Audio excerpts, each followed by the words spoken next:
And we are live on another edition of the K and K Sports Show. Oh, do we have stuff to talk about tonight? Oh, baby. I'm gonna go quick. We got the whole panel here. We got Carson, we got Paul, we got Kenny, we got Graham. What's going on, Graham, backstage? How are you?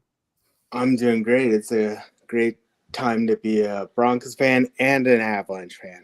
Let's go, baby. Let's go. I'm going to start with my opening statement. First and foremost, most importantly, Jen is home. Jen is back in action. Jen is back in school. She had a little stay last week. We we had a really little eventful week, but Jen is back in action. So she is good. She'll be doing the Bronco show with me tonight at 10. So I just want to give a shout out for Jen. She's one tough cookie. And my opening statement, guys, 1 o'clock this Sunday. It's not a football game. It's a playoff game. 2015, Graham, since Super Bowl 50. 50. Since we hosted number 3 Lombardi Trophy, Peyton Manning and that unbelievable defense. We're back, baby. We're back where we belong. Thank you, Bo Nix. Thank you, Sean Payton. Thank you, George Payton. Thank you, Vance Joseph. Thank you, Denver Broncos. But we are back, and I am ready for a great show tonight.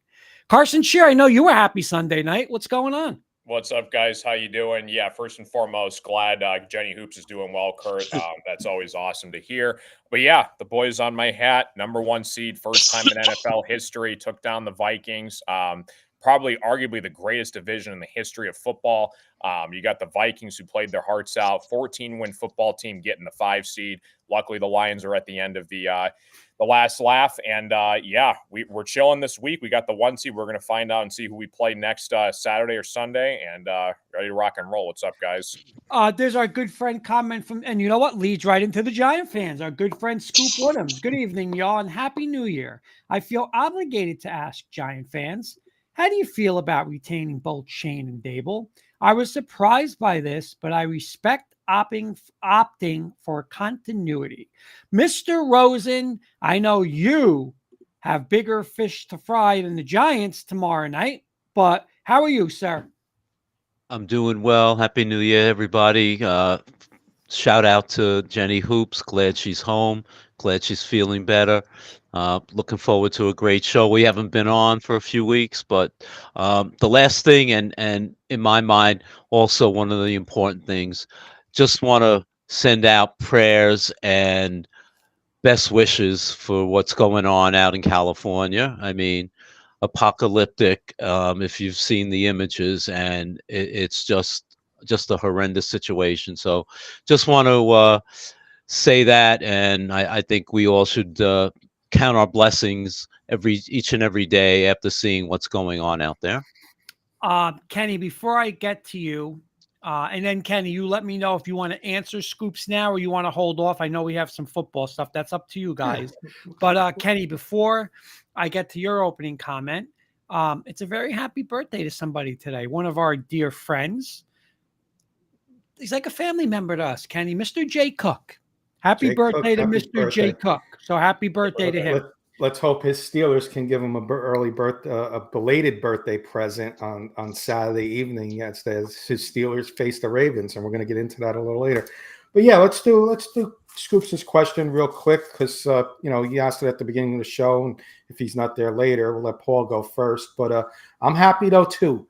Sunday, I was happy as well because Kurt, you know as well as anybody, Paul, you know as well as anybody, I've said this is a top-heavy draft. Top 3, you want one of those 3 picks if you need a quarterback or Travis Hunter.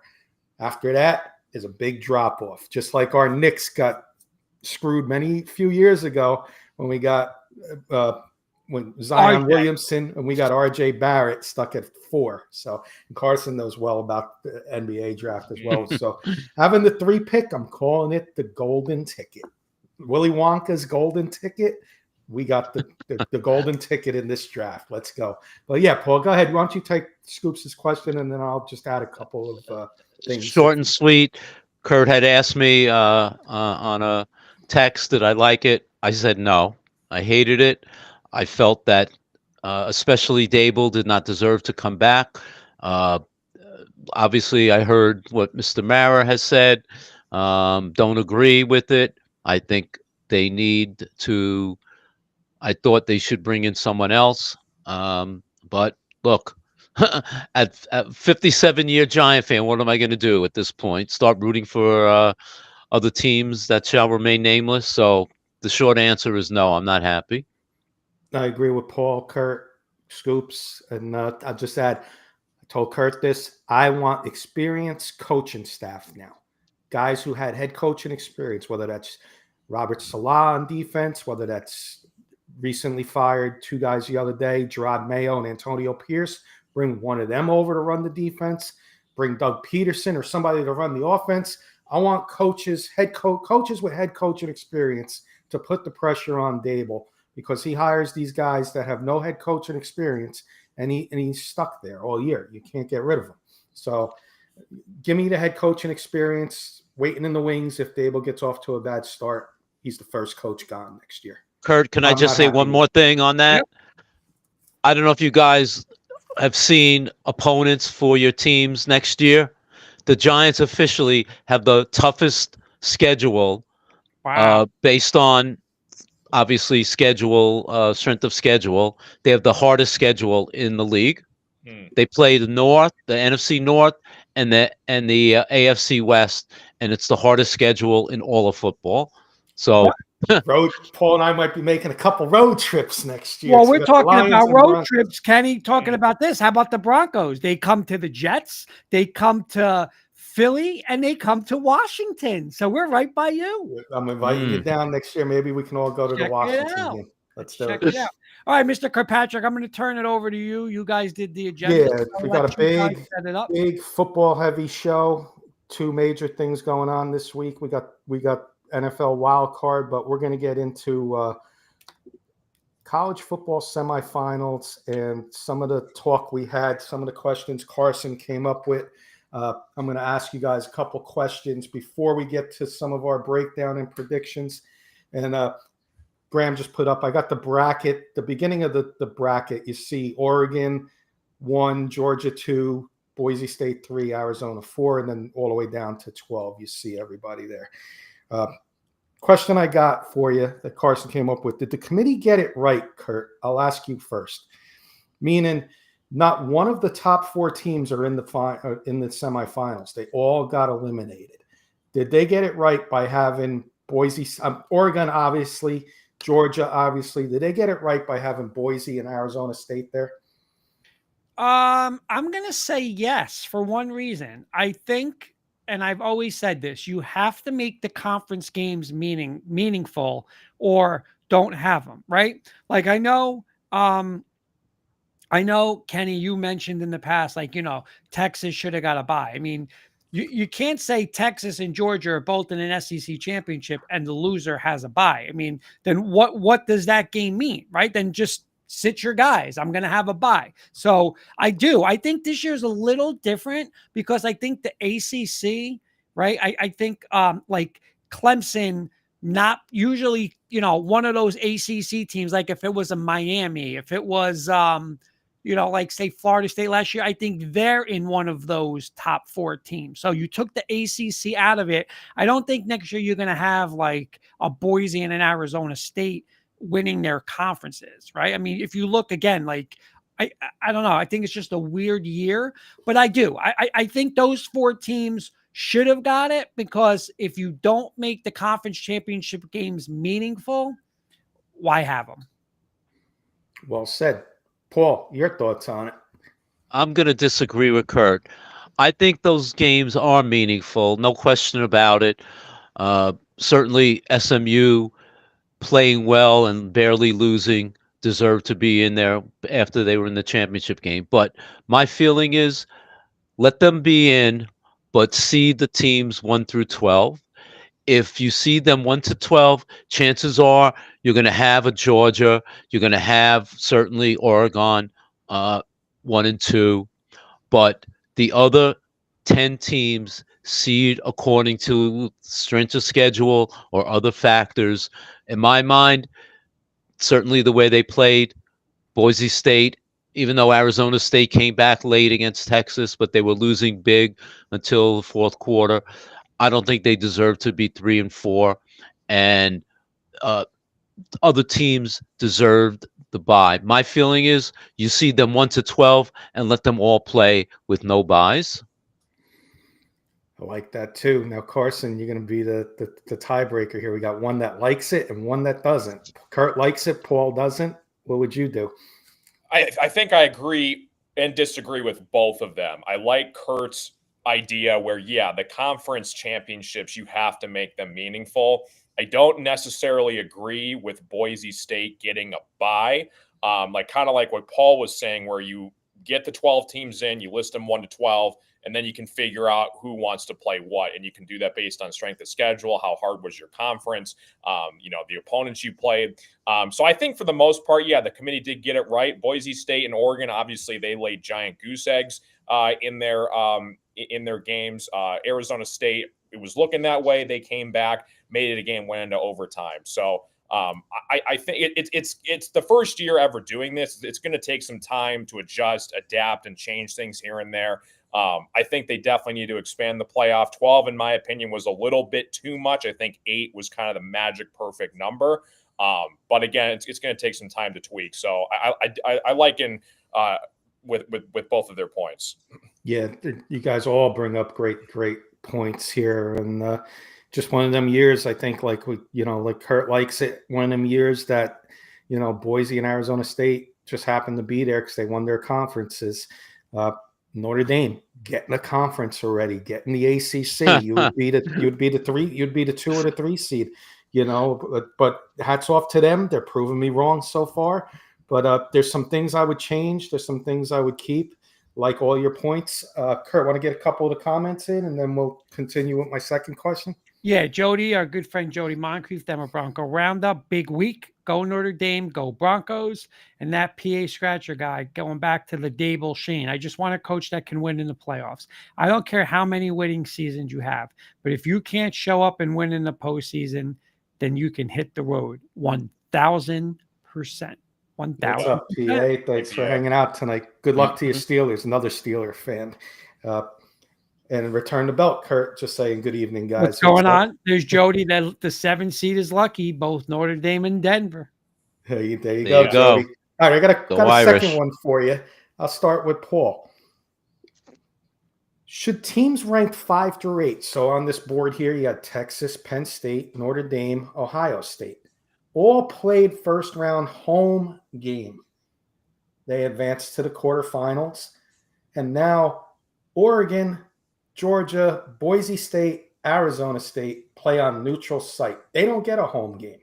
Do you agree with that situation? Because all 4 games in that first round were blowouts.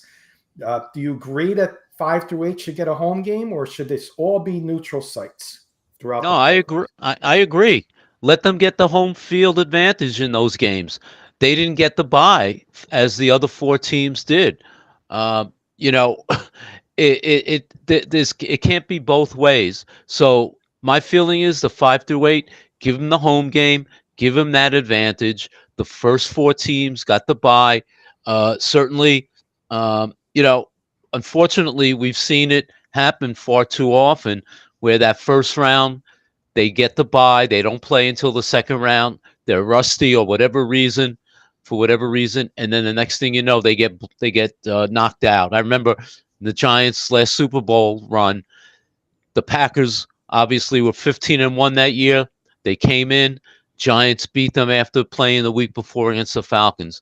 It happens. My feeling is let them play on at home. They don't have to play on a neutral field. Interesting. I'm going to get to my points at the end, but yeah, I like that, Paul. You said so. Carson. Yeah, I like Paul's idea, and I 100% agree with the fact that there should be a home playoff game in the quarterfinals, and then when you get to the semifinals, that's when you can have the bowl game. Here's the problem. College football is 100% greedy, rich, wealthy individuals that they want to get as many bowl games in as possible in any way, shape, or form. And the issue that you have here is if you break it down into just the Final Four where you put the bowl games, there's so much money to be left out if you put an advertiser's name on the game. So I totally agree with Paul. I think definitely if you get a bye, you should have a home field game. But the reality is you can't really have a home field and a bowl game in the same stadium. It's either they're neutral or it's a home game. And unfortunately, with the way college football is going, it's just not going to happen. They're just trying to get as many bowl games in as possible, any way, shape, or form. Well said as well, Kurt. Listen, I don't know. Maybe I have a family member on the committee because I like I like it. You know what? Here, you can't. I don't agree. Like, there's got to be a difference. Like, you have to say, like, Oregon is different than SMU and Clemson, right? I mean, there's got to be a difference. I mean, one team's undefeated, one team you're debating if they're in. So I like how they do it. First four, again, conference champs, you get the bye. Next four, you are playing, but you're home. The last four, hey, you're in, but you know what? Listen, there was discussion of should you even be in? So you know what? You are going to be a disadvantage. Hey, SMU, guess what? If you won, you wouldn't probably be 11, right? Tennessee, if you don't lose meaningless, games at the end of the year, maybe you're the 8th seed, right? Everybody, what I like about it is Indiana. You know what? If you beat Ohio State instead of getting blasted by 30, you're not a 10 seed. Every one of those teams had an opportunity to have a bye, have a home game. They didn't get it done. So you know what? I like it. Tier them. Bye, home, and then you know what? Last four you're in, but you got to do it the hard way. I like it. I like it. I like most of it, but to me, just seeing, Texas at Clemson, if that's on a neutral site, that game's a lot closer. Okay. Ohio State, Tennessee's probably a lot closer. You have no chance. This was the easiest wits and wagers, Carson. Round one was the easiest wits and wagers games. Joey Clams must have been licking his chops seeing those four games. SMU, a Southern Texas team, going to Penn State in December. Easy money. So thank you, committee, for doing that. But I would like to see some neutral sites throughout. But Kenny, I just got a question for you, right? Because you could turn that's just like saying, should the NFL playoffs just be, should Green Bay and Philly be on a neutral site now? You know what? Philly earned that. Philly earned it. You know what? Notre Dame earned the home game against Indiana. They did. You know what? And Texas earned it, then Clemson. So, you could turn around and say, well, then wouldn't it be better if Pittsburgh and Baltimore were neutral? But you know what? Baltimore won the division. They should have the home field. That's my opinion. They played a whole season to do this. Well, Kenny, what team out of 9, 10, 11, and 12 got screwed? SMU. They won the ACC. No, they didn't. No, they didn't. Clemson won the ACC. Clemson then. Clemson got screwed. The ACC champ got screwed. You're the champ, and you're going on the road to Texas. Again, but everything's not perfect. I get what you're saying. I'm leaning towards what you guys said, but Texas having that home game against an ACC champ where all the other champs have byes, that's where you can say might need to get fixed. That's where seeding comes in again. Other than that, everything's fine. So, all right, guys, let's move into some predictions. We got our first game, and that's going to feature the Orange Bowl, Paul and Jody's Notre Dame Fighting Irish versus Penn State Nittany Lions. Both teams looking good. Notre Dame coming off a big win against Georgia, and Penn State coming off their big win as well. So I'll start with Carson on this one. Oh, no, I'm sorry. We're going to break down a minute or less. Paul, give us a little breakdown on Notre Dame. What you expect in this game? All right, I'll go offense then defense. Obviously, two of the best running backs, Jeremiah Love and Jadarian Price, as good as any duo, including the Penn State duo that they're going to face. Can take it the distance from any place on the field. Top 3 scoring offense in college football. Riley Leonard has come on and has improved, as has the offensive line. in for the Irish the whole season.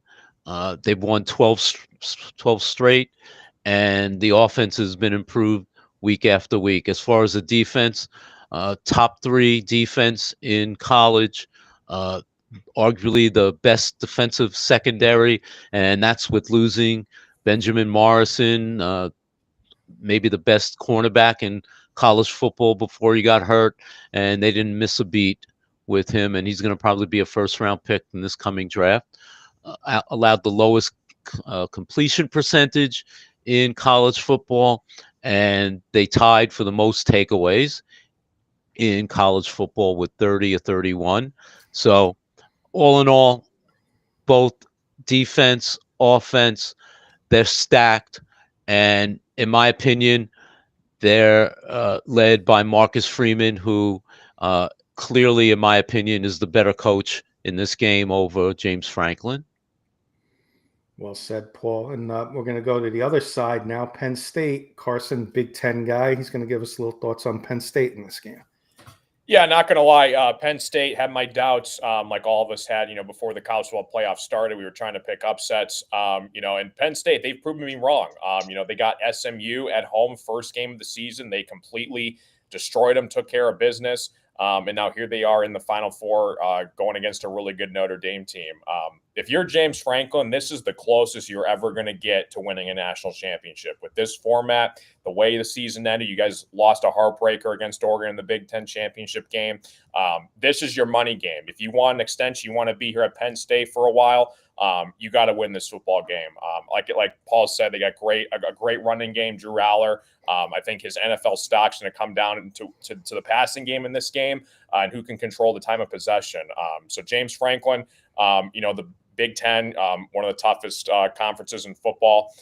Oregon, unfortunately, didn't really live up to the number 1 team when they got blown out by Ohio State. But they've had a great, tough schedule. He's been in that conversation, seems like every season, James Franklin.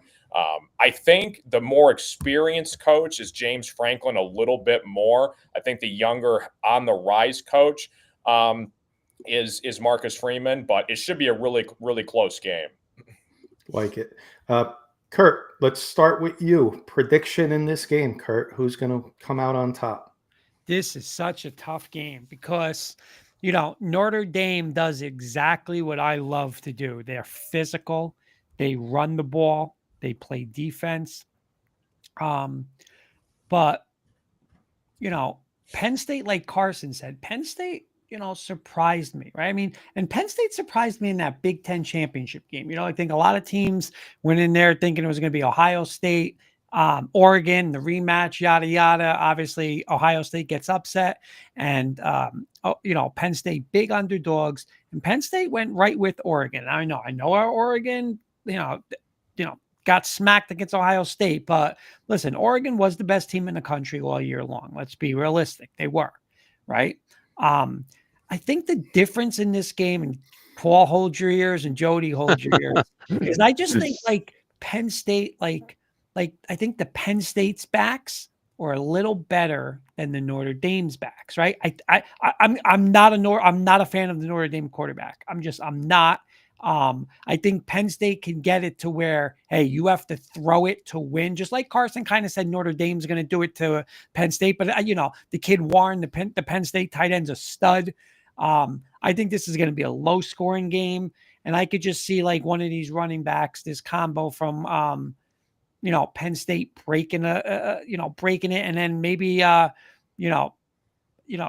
quarterback run makes a big play with Penn State. I'm not a fan of Franklin. You know that, Kenny, but I'm going to take Penn State in a low. So I'm going to take like 23-20 Penn State. I'll go quick. I've been back and forth in this game. This is tough. I do have a little pizza money on Penn State winning it all because I said their road. And so far, their road has been easy, right, Carson? I said that Boise State and SMU at home, they had their first 2 rounds. This is going to be their biggest test. I'm going to take, and I hope I'm wrong for Paul and Jody, I'm going to just agree with Kurt. I'm going to agree with him. Low scoring, low 20s. Penn State pulls this one off late. but I would not be surprised if Notre Dame pulls it off, and I'll be hoping for Paul and Jody to get to the final. So I hope I'm wrong, but I'm going to take Penn State in a low one here. Carson, I'll go to you and let Paul go last. Yeah, kind of weird because, I am the Big Ten guy. But again, Penn State has been shaky at times. Again, like I said, it's going to come down to who can control time of possession and run the ball the best. It's tough because Notre Dame can do that really well with their backs, and so can Penn State. God, this is tough. I'm going to go with Penn State by a hair. Again, I don't really have skin in the game in this one. If Notre Dame wins, I'm rooting for Notre Dame and Paul to win it all. I just think it's going to come down to James Franklin and his desperation that's going to lead them just a hair more than Notre Dame will. Nice. So 3 for Penn State. I know Paul's probably going to be the oddball here, so let's see what he's. I also don't want to jinx Paul too, just to get that clear. Exactly.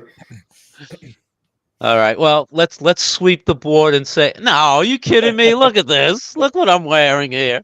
Are you kidding me? Of course I'm going with Notre Dame. Listen, you guys all made valid points. Jeremiah Love has been injured. He tweaked his knee a little bit in the Georgia game, so he may not be 100%. And Kurt, you're right. Tyler Warren is a stud. That kid will line up everywhere and anywhere, even quarterback for if they need him to throw the ball. So that wouldn't shock me if they wind up having a play or two where he's throwing some type of pass. But listen, ever since they lost that second game of the year, they have been playing like a man possessed and a team possessed. And as far as I'm concerned, there hasn't been a team that they've faced that they can't handle it. They've been physical. They've lost players, especially on defense with injuries, but the next man up mentality. And I also agree it's going to be a low-scoring game, but I think they're going to find a way. They're going to come up with a big play. And I'm not the greatest fan of Riley Leonard, but the kid's just somehow he winds up making a winning play here and there. And I think he's going to do that again. He's going to come up with a big play. And it's going to also be a low-scoring game, in my opinion. But I think the Fighting Irish will go to the championship game 20-16. Is my prediction. Nice. Kurt, I want to get to some comments, and then looking at the time, guys, we're going to rapid fire the second game because it's already getting late. Joey's saying, don't forget Williams. He's a very good running back for a freshman. Michael, yes, sir. Lopricaro saying Carson's the man. Where's Joey Clams? What's up, Michael? Joey getting a shout out on the show. and our good friend David Burns saying he's watching from Cedar Hills, Texas. What's up, Hey, David? All right, guys. Yeah, let's do this little rapid fire. So we got the Cotton Bowl, Ohio State versus Texas, two top teams. Texas, Ohio State were in the top 4, ranked most of the year. Both had, upsetting losses towards the end, but they advanced to the semifinals. They both beat their respective opponents. Oregon and Texas beat Arizona State. Kurt, you're on top of the screen. Tough game. Which way are you going in this one? Listen, this one shocks everybody because I'm an SEC guy. I'm a big fan of Coach Sark, but what I saw, and I'm not a Ryan Day fan, you know that. But what I saw on New Year's Day from Ohio State, I'm going to be honest, that was probably one of the most impressive college football team game that I've seen in a very long time. I mean, they just absolutely manhandled Oregon, manhandled them. I'm going Ohio State. The talent on that, the freshman receiver there is just off the charts. I mean, this kid, they said he might be, if he was eligible, they said they would pick him number 1 in the NFL draft. He's that good. I'm taking Ohio State. Nice. Carson. Yeah, Ryan Day versus Quinn Ewers, basically. Ewers getting revenge from last year, taking out in the semifinals. This game's a coin flip. It looks like Ohio State's -5.5 on the spread. I'm going to go with Texas. They looked really sloppy last week against Arizona State. They barely pulled it off at the end. I think they're going to make adjustments, and I think I'm going to go with the Longhorns. I'm with Carson. And Paul? Going to watch this game very closely because if Quinn Ewers decides to come out, this is the quarterback you take a chance on in the second round of the draft. And he gets to the finals versus Notre Dame or Penn State. And let's go get a national championship, Quinn Ewers, and show that you can win. I'll take that on the Giants. So give me Texas in this one in a high scoring, just opposite of the low scoring in the first one. But I'm going to go high scoring in this one, Texas, like Carson. And Paul.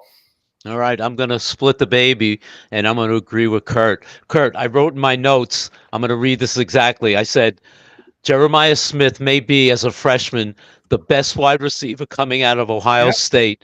We all know the great recent wide receivers coming into the NFL from Ohio State. I'm in agreement with you. That kid is a beast. He is a monster, and I think he will be the number one pick when he's eligible. They are playing incredibly lights out since the loss to Michigan, and the light went off with them. So I'm going with Ohio State, a high-scoring game, 31-20. Nice.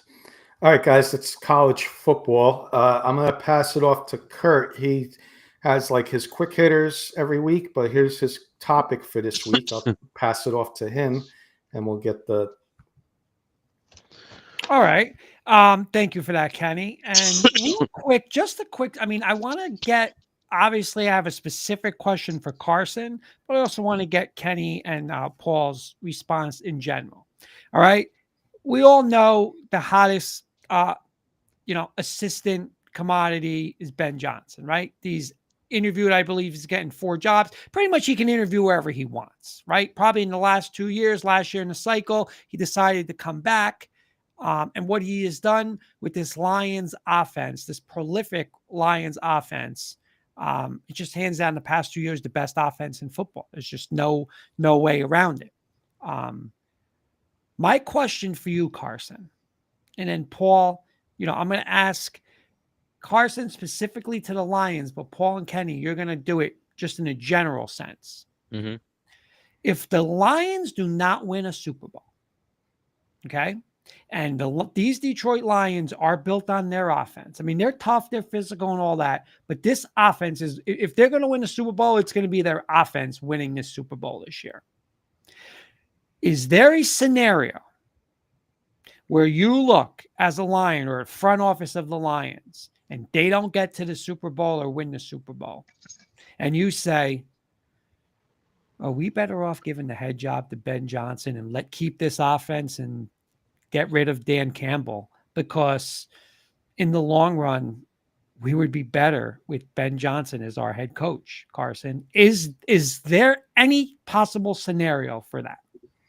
I think you have to have all pieces of the puzzle in order to complete the puzzle. And in your case, win the Super Bowl. If one piece of the puzzle is missing, the puzzle isn't complete. You have to have Ben Johnson, Aaron Glenn, and Dan Campbell leading the way. If one of them goes away, like you said, is this team going to be the same next year? So in your scenario, would Ben Johnson make a better head coach than Dan Campbell? And when Dan Campbell first got here, he was a, bite the kneecap, rah, big, tough guy mentality. Dan Campbell's a really smart coach. I think he changed the game of football with his aggressiveness going for it on fourth down. We're the team that goes for it on fourth down the most out of any team in the NFL.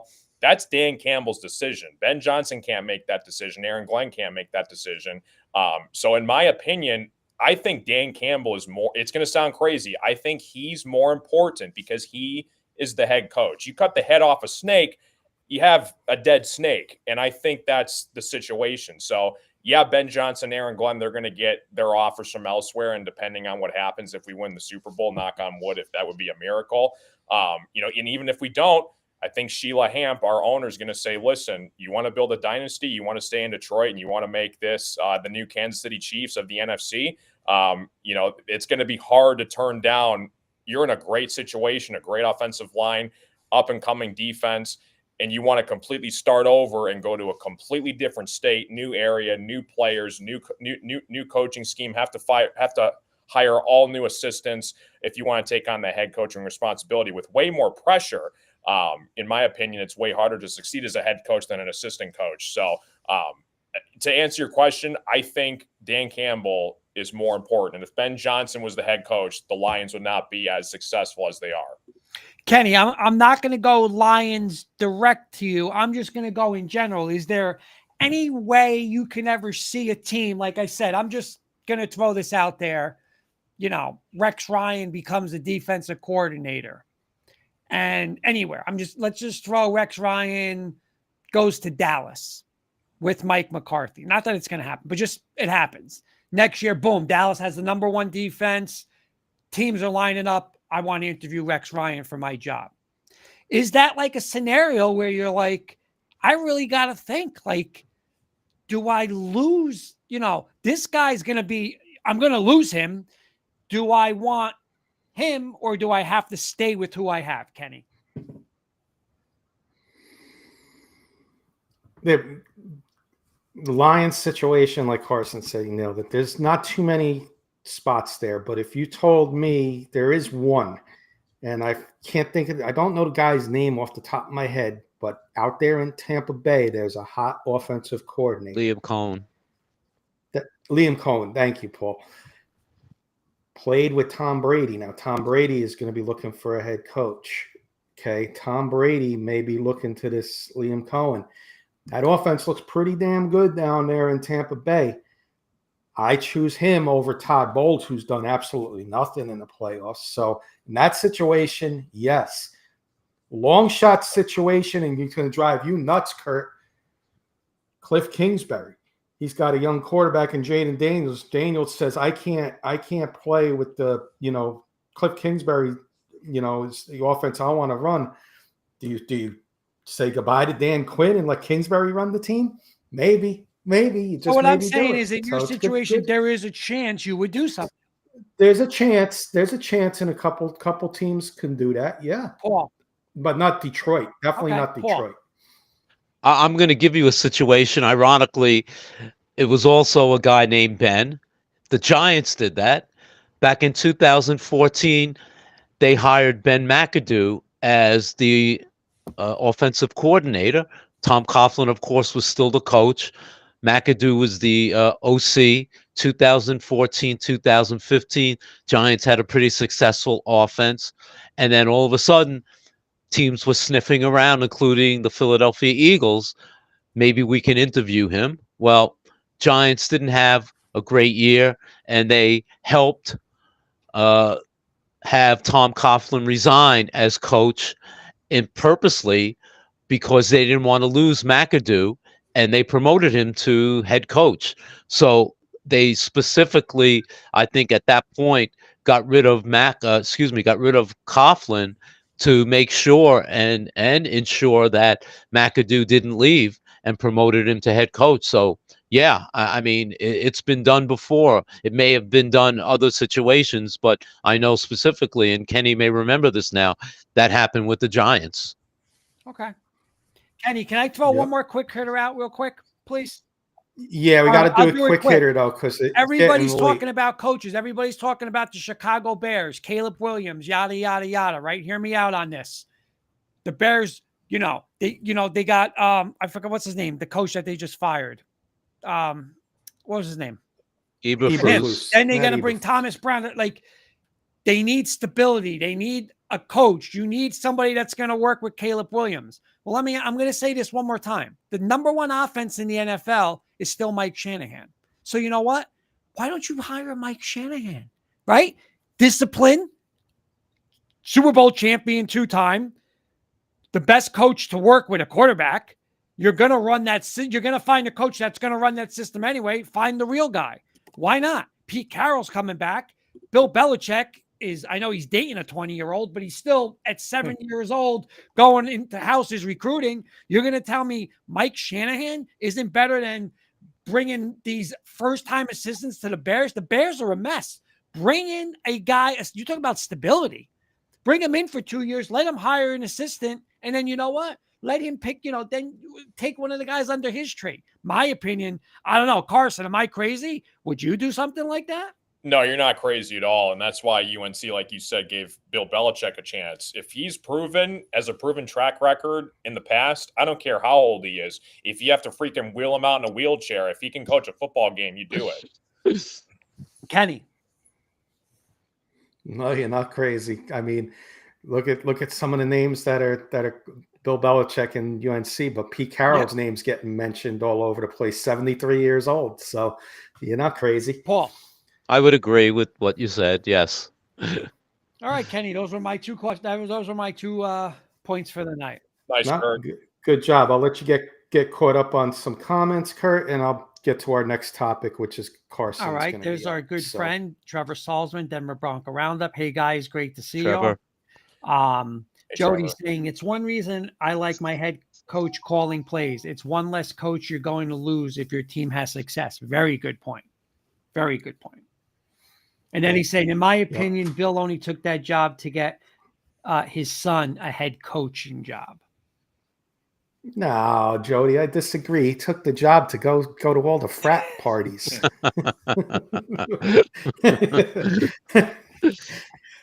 All right, I'm going to pass it off to Carson. One topic on Carson's Corner this week, and you see the tank there with some of the top 4 teams in the draft. So let's see where Carson's going with Carson's Corner. Thanks, Kenny. Like I said, just keep it kind of short because based off time here, but I'll kind of condense this as best as I can. The NFL regular season just ended. And as you guys know, the NFL does not have a lottery system, unlike the NHL, the NBA, the MLB. You can have the worst record all you want, but you still have to rely on the fate of the ping pong balls determining your future.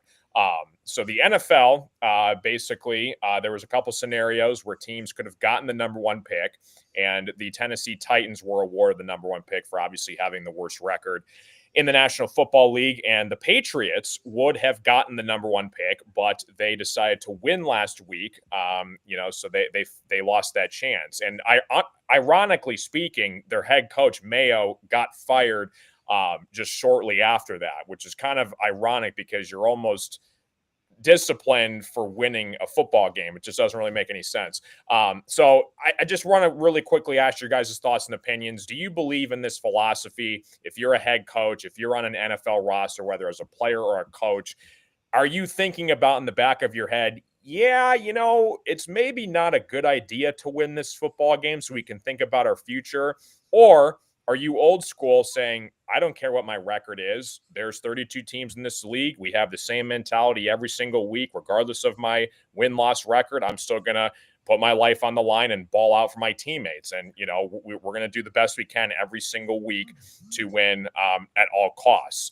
So are you on the mindset of think about the future, tank for the number 1 pick, or let the chips fall where they may? If we lose, we lose. It sucks, but hey, at least we got kind of rewarded.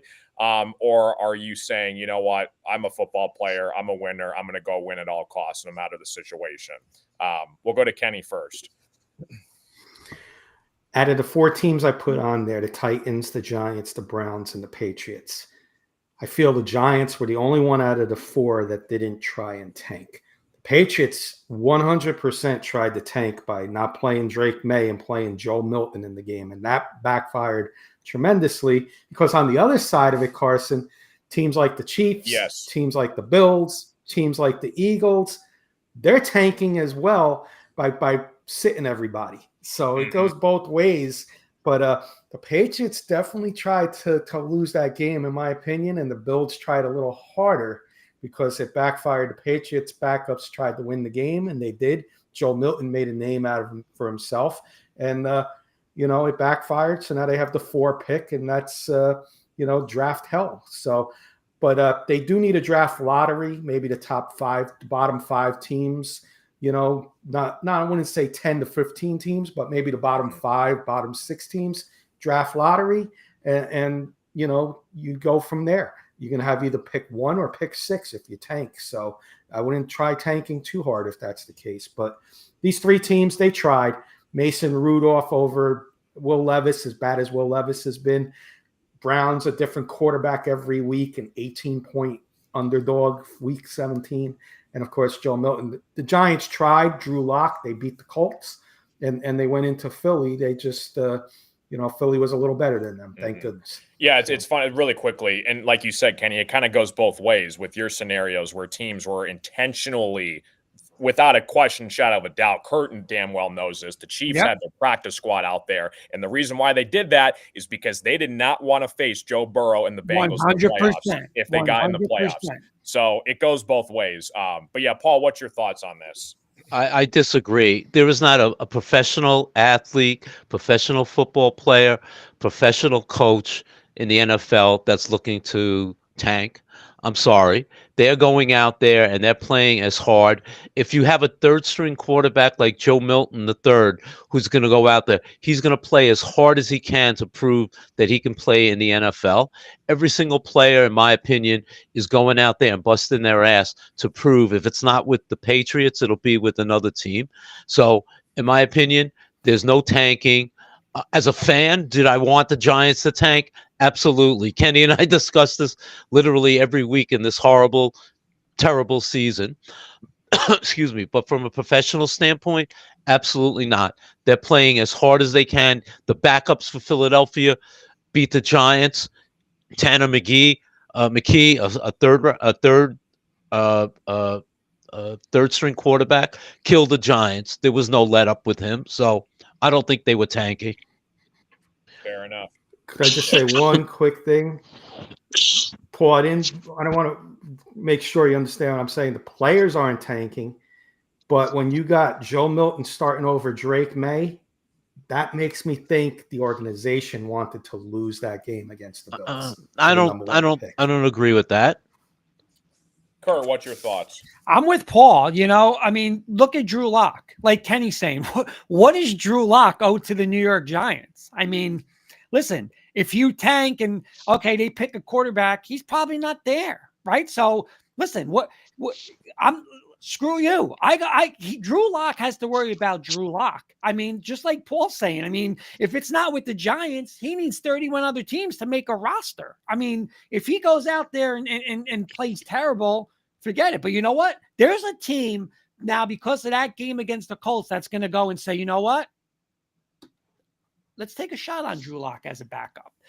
And I think the other difference too is like with the NBA, like, okay, we're going to sit out, like we're going to tank. Okay, Cade Cunningham, you're going to sit back. Everything's guaranteed money. But who in football has guaranteed money, right? You really don't have that, right? In basketball, all right, Cade Cunningham sit out for 62 games. Wembanyama sit out for 40 games. You're going to get paid. It's not going to matter. Here it does matter. Because just like you're saying, there's no way the Patriots are saying, okay, Joe Milton, come in and just throw the ball away. I mean, you listen to NFL players when you listen to these shows, and they said never will coach ever. First off, every coach is on the hot seat. You don't think Dable was, if Dable went in there, if they lost that game, that would have been how many games in a row?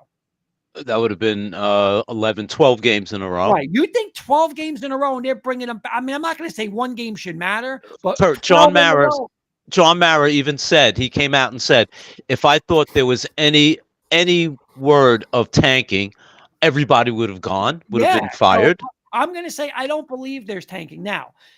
And I'm going to say one more thing, too, because I know this impacts like what happened with the Broncos, right? And I know it happened with the Giants. You know what? I don't care. I'm going to be honest with you. I don't care about the Cincinnati Bengals. I don't care about the Miami. You know what, Cincinnati Bengals? You shouldn't have lost to the Washington Commanders. You shouldn't have lost to the Patriots. You know what? The Chiefs are 15-1. They deserve to do what they want. They deserve to do what the Chiefs have to look out for the Chiefs. And you know what? If I was the Chiefs, I'd rather have the Broncos in than the Bengals. And I'm a Bronco fan. I don't want Joe Burrow. I want no part of Joe Burrow. But you know what? I'm not going to risk Mahomes for you. For what? That's your problem. Don't lose stupid games. You stunk all year. And that coach, too. Zach Taylor, that guy. I don't want to hear anybody tell me he's a good coach. You lose with Joe. You don't make the postseason with Joe Burrow. That's an embarrassment. Embarrassment. He's the first guy I'd get rid of. All right, I'm sorry, Carson. I'm going to make this the last statement, I promise. Kurt, I'll let you answer. Patriots are fighting for a playoff spot. Who's starting, Joe Milton or Drake May? Doesn't matter. The game's meaningless. Who started? Drake Who May. start the game? The game's Sure, not it's meaningless. The game's meaningless because you're fighting for the No. number one spot. That's why Joe Milton It's started. meaningless. That's What- how let I me ask you feel. I'm something. Was sorry. the game meaningless? Was Kansas City's game meaningless? They impacted 3 playoff teams. So to them, it's meaningless. Meaningless. So no. Drake May should have started. Kenny, weeks I 8 to think 17. not to that's belabor telling it you was they're the trying time, to lose. but I think they wanted to see what they had with this kid. They drafted him in the last round. This was the perfect scenario for him to play. I'm sorry. I'm dragging it on. Carson, what are your thoughts on Yeah. it? Because I still No, feel no, that they I take that 100% game. agree. Like you guys saying, as a fan, we obviously all want the number one pick. But again, like you guys are saying, there's so many roster spots in the NFL, like with coaching. You always play to win the game. How are you going to round up a roster of 56 plus players and just say, yeah, just don't come to practice this week. Just take the week off, eat a bunch of donuts and then maybe just go out and try on the field. Like, it's just not going to happen. Like, these guys are competitors. They're dying for this sport. They're putting their bodies on the line. They go to win the football game at all costs. So, yeah, great topic, guys. Good thoughts. We'll move on. Awesome. I'm going to pass it off to Paul. He's got a good quick one with Mike Evans, and then we'll do wild card predictions after that to wrap the show. All right. Quick hitter style. 15 seconds or left. Basically, Mike Evans, last play, basically the last play of the Bucs game. They threw him the ball. He got a 9-yard gain, which gave him 1,000 yards, which then triggered a $3 million bonus that he received for gaining 1,000 yards, which was the 11th straight year he had over 1,000 yards throughout his whole career, which tied Jerry Rice's record for most consecutive 1,000-yard seasons in a row. My question is, the game was still relatively close. Could it possible that the Bucs could have lost the game? Obviously, they needed to win to get to the playoffs. Do you agree or disagree that they should have done this, Carson? Yeah, I have no problem with this. And if you take a look back on the play that he caught the ball, it was a particularly fair, safe, quick throw from Baker Mayfield. If it was a deep ball where it could have been interception, then I would have had a problem with it because then you're putting the game on the line. But I have no problem with this, and Mike Evans deserved it. And talk about all the catches that he made that were called back because of the refs. So I 100% agree. He definitely deserved it. I have no problem. Okay, Kurt? Zero. I'm with Carson. Zero problem with it. Yeah. And Kenny? Same. He didn't need 4 or 5 receptions. He needed 1. And he's been a team player all year. He's been the big reason why the Buccaneers are where they are. So I have no issues with it as well. No, neither do I. I think it was great for him. And he missed 3 games as well. So for him to get it was great. Great. All right. We're going to move on to the wild card. Great quick hitter there, Nice, Paul. Thank you.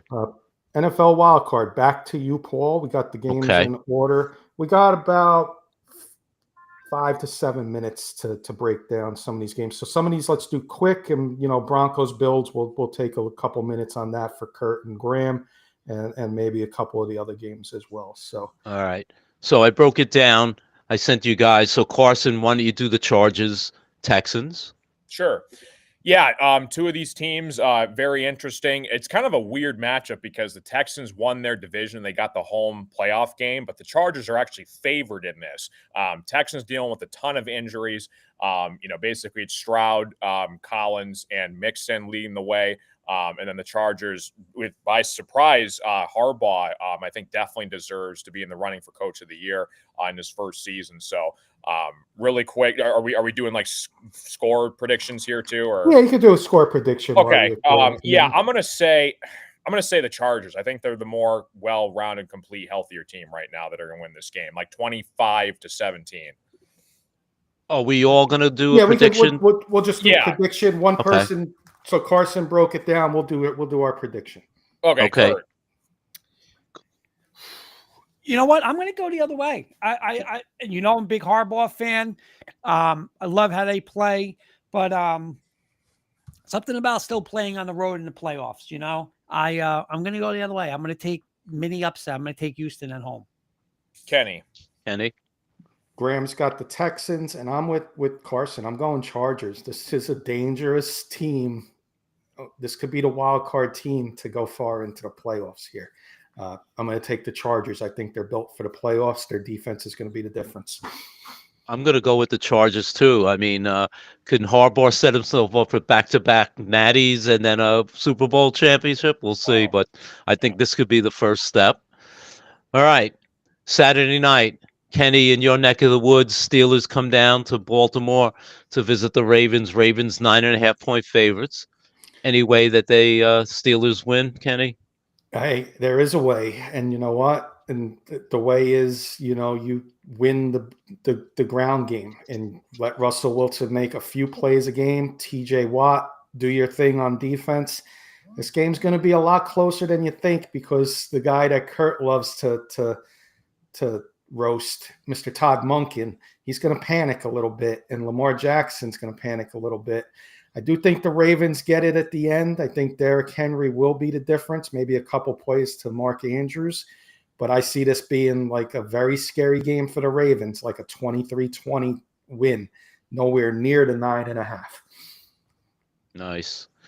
All right, we go to Sunday, and let's get the everybody else. Oh yeah, sorry, you're right. Kurt. God forbid if I hear somebody tell me the Ravens lost and there's no Zay Flowers, I'm going to go through the screen and choke that person. Because if I have Mark Andrews, Bateman, and Derrick Henry, I don't need Zay Flowers. I'm telling you right now, this is a scary game because it's a divisional game. Pittsburgh knows them.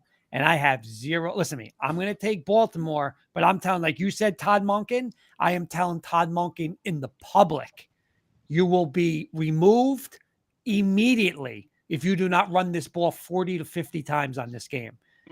They better run the ball. I'm going to take Baltimore, but this is scary because Pittsburgh is not afraid. Pittsburgh, can win on the road. You got Russell Wilson there. You got Mike Tomlin there. This is very dangerous, but I do not want to hear there's no Zay Flowers. I do not want to hear that. Lamar Jackson, you better win this game. You better. Graham's got the Ravens, and he's saying Isaiah Likely. Add him also. Yep. Yeah. Carson. Upset special. Like Kurt said, divisional rival, Steelers. I am not betting against them in the playoffs. I understand it's Lamar Jackson. He's had his struggles before. I think they're the talented football team, but there's going to be at least one upset this weekend, and it could be the Steelers. So I'm taking the Steelers. I'm going to go with the Ravens. If they don't learn anything from last year against Kansas City, they better run the ball, and they better play defense, and they better win this game. So I'm going with the Ravens. All right, Sunday, 1 o'clock. Some team from Colorado is coming in to play the Bills Mafia. So, Kurt, take it away. Yeah, real quick. You know what, Kenny? I'm going to disappoint you, but I'm not making a pick because I'm going to make it on the Broncos show at 10 that I'm doing. Fair I'm enough. not going to make a Fair pick. enough. But listen, Denver Broncos, 10-7. People could say you got in the playoffs, whatever. We're a playoff team. End of story. I don't really care what Kansas City did. We're in the playoffs. They're going to a tough. Listen, they're going to a hostile place in Buffalo, right? You got Josh Allen, probably MVP front runner. You got a crazy atmosphere there. It's going to be absolutely nuts. It's going to be loud. Can Denver play with this team? Absolutely. Why not? You beat them there last year. I know Kenny spoke with me today. He said, I love the matchup. Denver matches up well. They do, right? Hey, listen, you're the number one defense in football, right? Go get Josh Allen. I think the keys to the game, and again, I'll break it down more, is you got to make Josh Allen beat you through the air in this game. You got to take away, especially the scrambling, the third down. We saw what happened. We couldn't contain Burrow. We couldn't contain Herbert. That stuff can't happen. They're going to have, direct runs for Josh Allen. Take that away. Make him one-dimensional. Their receiving core doesn't scare me. I mean, they're okay, but they're not, they're not a Pro Bowl team. I got the best corner on my team covering. So absolutely, I think it's a lot of points. Listen, they should be that point favorite. You know, they are whatever they are with their record and stuff like that. Their only loss was what, to Detroit, and who else did they lose to this year? Would have to look, Kurt. I don't know. All right, whatever it is. Listen, I think Denver can play with them. I'm not going to make a pick. I'll make it at 10. Carson. Yeah, I think Kurt and Graham are in for a real treat. I was watching the the Bengals and Broncos game a couple weeks ago on my couch, and I saw Bo Nix make one of the craziest touchdown throws I have ever seen. Back of the end zone, Marvin Mims Jr. comes down to it. The second I saw that throw, Bo Nix is the real deal. Graham and Kurt are going to be happy. Again, talented football team. Josh Allen's going to win the MVP. How do you bet against that? I'll be rooting for you guys, but if I had to put money on this game, I'm taking the Bills. Again, I don't want to jinx Graham and Kurt, but I'll be rooting heavy for the Broncos. Kenny. You're taking over, huh? But this is Paul's segment. Yeah, well. That's my pick. Oh, sorry. He's excited. I'm joking. I'm joking, Kurt, Kurt, because you're excited. It's the Broncos. I'm going to make mine short and sweet. Let him have his fun. I told you this earlier. Graham, listen to this, and all the Denver Bronco fans listen to this. This is going to be the Bills' hardest game in the playoffs. If the Bills win this game, they're going to the Super Bowl. That's my bold prediction.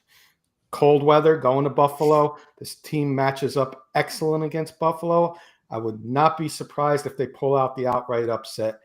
I'm going to have to go close, though, and I hope I'm wrong. I hope it's flip-flopped. I'm going to go Buffalo 23-20 in this one, but I hope it's the other way around. It's going to be close and a scare for Buffalo at the least. Broncos get that upset, but I'm going to pick Buffalo for the show. Paul. I will root for the Broncos, obviously. I think you guys are so close, but I think it's that 1 year away, and it's going to be a close game, but it's going to be a game that you're going to be able to build on. Got to the playoffs this year. No one expected it. You got to the playoffs. You have a playoff game. Buffalo is playing lights out. They're at home. Everyone expects them to win. I think it'll be closer than anyone thinks. They'll win the game, Buffalo, but it'll give you a stepping stone into next year. Your good friend Keith Brugman, Kurt, saying hello to Denver Bronco Roundup guys. Great show, great podcast. So they're out there saying hello. He's happy as well. All right, let's go Sunday afternoon. Packers, Eagles. Kenny, you know the Eagles very well. Know the Eagles very well. We're going to make this short and sweet. Barkley's going to be the difference. It's going to be close in the first half. I think the Eagles are going to be too much for Green Bay. No Christian Watson. Barkley's going to wear them down late. I'll say Eagles win by 7-8 points in this one. And they're going to score in the high 20s, low 30s. Kurt. Real quick, Michael Ronquillo, Broncos will give a great fight, but Bills win by a touchdown. Bills, Buffalo 31, Denver 24, and Luby Rosen just saying hi, gents. What's up, Luby? Hi, Luby. Kenny, I love this game. I absolutely love this game. I think Philly, rolls. I'm not a Jordan Love fan at all. On the road, that crowd's going to be, if Buffalo's going to be crazy, this crowd might even be nuts. Barkley carries it 25, 30 times. Philly by 2 touchdowns. Carson. Last year, Packers went to Dallas as the 7th seed. They beat Dallas. Could it happen again? No, it's not. Eagles are too damn talented. A.J. Brown, Devontae Smith, Saquon Barkley. Packers, they had a hell of a season this year. But they're a dangerous 7 seed. Could it happen? Yes, but I don't see them stopping Saquon Barkley, who's going to win Offensive Player of the Year. So Eagles, like Kurt said, I think it's going to be like a 30-20 game. Yeah, agree. Eagles.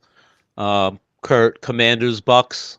Listen, I've seen a lot on Commanders and Daniels have a nice run, but I just think Tampa Bay Baker is so underrated, man. They got a lot of weapons on offense at home. I'm going to go with Tampa Bay. Kenny?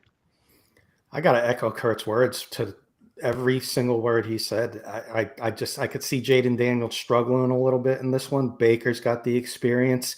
Mike Evans, we talked about him a few minutes ago, going to be the difference in this one against a weak Washington secondary. I'm going to take Tampa Bay by a touchdown. Carson. Yeah, I'm going to go Tampa here in this one. I think playoff experience is going to go to Baker Mayfield, but Washington should be thrilled. They're going to get the Offensive Rookie of the Year winner in Jane Daniels. Couple quick ones, Paul, from Keith. Yeah. This is a trenches game. Whoever wins the game. Broncos versus Bills. And then about the Packers, Eagles. The Packers are going to put the Eagles head coach Sirianni on the hot seat. Packers win in a crazy game, Paul. Yep. Okay, we'll see. I'm going with the Bucks as well. And lastly, Carson, the Vikings, Rams. You know both teams, especially the quarterback for the Rams, very well. So there was a break it question down. that I think somebody was going to ask me who's the team I'm fearing the most in the playoffs. Matthew freaking Stafford. I do not want to see this man. I don't want to face this man because, listen, there's a chance if it all shakes out, Rams could face the Lions in the divisional round next weekend, and I would be terrified if that was the case. Minnesota Vikings, Sam Darnold got exposed. I think the Rams are going to win big in this game. Kenny?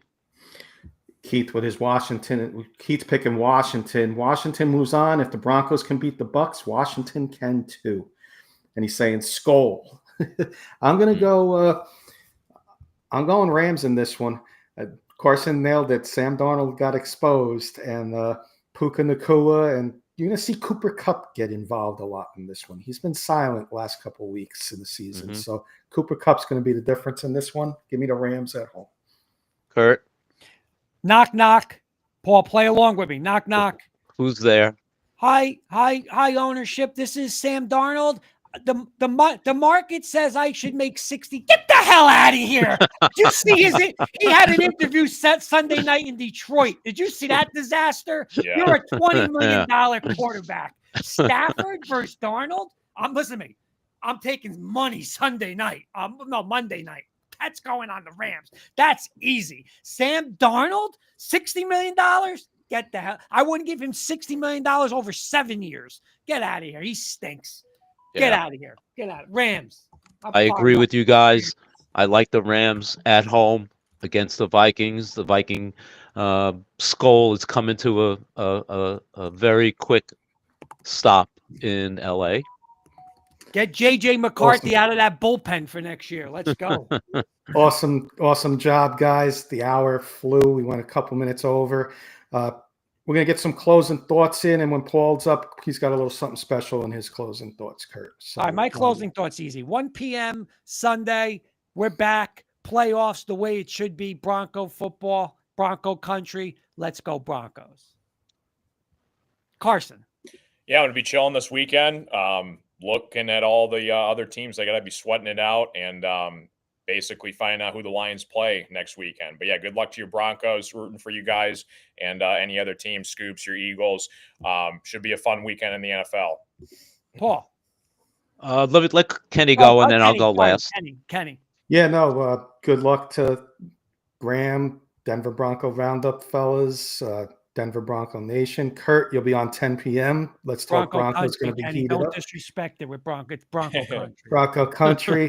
We got the number 3 pick. Let's get the Travis Hunter signs going. Bring him to New York, and let's move on. All right. Yeah, glad Jenny Hoops is doing well though, and good luck to Paul's Fighting Irish tomorrow as well, Paul. Yeah. Thank you, Carson. Thank you. Great show. Good luck, Broncos. We'll be rooting for you. And I want to just close the show. This was a couple of weeks in the making, and I just wanted to close the show with some really good thoughts. So give me a couple of seconds. This is twas the night before Christmas. 'Twas the first show in the new year, and all through their houses, the guys' computers were working along with their mouses. Their questions were prepared with great care, and even Graham's questions were also there. And all the guys had their segments ready to be presented with great flair. The clock struck 8. It's on with the show. Our segments come fast and furious. No time to take it slow. And then to Kenny's great eyes should appear our fans' questions and comments, which are so dear. Thank you, Eddie. Thank you, Mark. Thank you, Michael. Thank you, Miss Pearl. Thank you, Patrick, for the coffee, and the rest of our fans as well. Thank you, Keith. Thank you, Jody. Thank you, Trevor. Thank you, Albert. Thank you, Jenny Hoops. Love you, Luby. All you guys are swell. The show was about to end when there rose a big commotion. Joey Clams burst onto the show and then said, I'll take the Jets and Yankees in one motion. It's been another wonderful, amazing year on K and K. We appreciate our loyal fans each and every day. We hope you had a wonderful holiday and celebrated right. Happy New Year to all, and to all a good night. Nice. Thank you, Paul. Love Thank it. you, Paul. Good night, Thank you. everybody.